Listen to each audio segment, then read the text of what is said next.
Update, let my brother and his wife stay with me during the crisis. A few months later, she moved her parents in, packed my bags, and asked to leave my house for a week. We're having a family party. So I smiled, and the next morning, part 2. After that night, the atmosphere in the house changed completely. Vanessa stopped acknowledging me altogether. No good mornings, no how was your day? Nothing. She also stopped cooking for me entirely.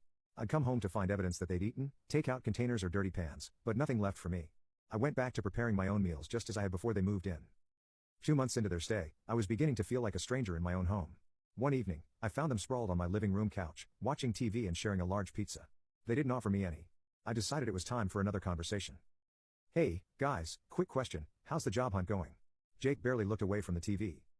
Oh, making progress. What does that mean? I pressed. He shrugged. I've had a few interviews, nothing solid yet. Vanessa didn't even pretend to acknowledge me. It's been 2 months, I reminded them. When you moved in, we talked about this being temporary. We'll let you know when we have news, Jake said dismissively, turning back to the TV. The following Sunday, I drove to my parents' house for our monthly visit. Jake and Vanessa had declined to join me, and I was actually relieved. I needed to talk to my parents alone. When I arrived, Mom hugged me tightly.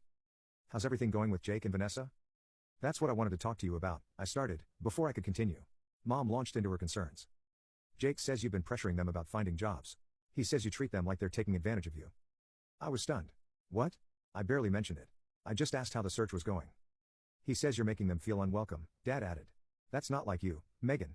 They promised to help around the house, and Vanessa stopped doing that weeks ago, I explained. And she's been inviting people over without asking me. Mom shook her head. They're going through a difficult time, Megan. You need to be more understanding. Understanding? They're living in my house rent-free, and I'm buying all their food. I could feel my frustration building. They're family, Dad said firmly.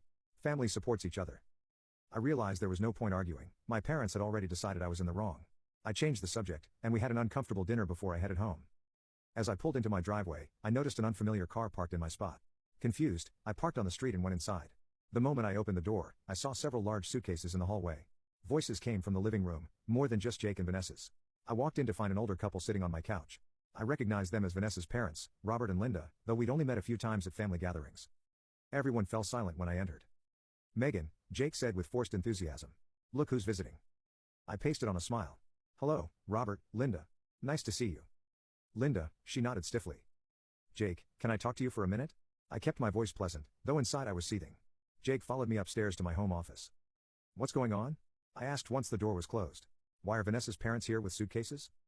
Jake ran a hand through his hair nervously. They're just visiting for a week. They're on their way to Arizona to see Vanessa's brother. And you didn't think to ask me before inviting them to stay in my house? I could hear my voice rising. Please, Megan, Jake begged. It's just for a week. They'll be gone before you know.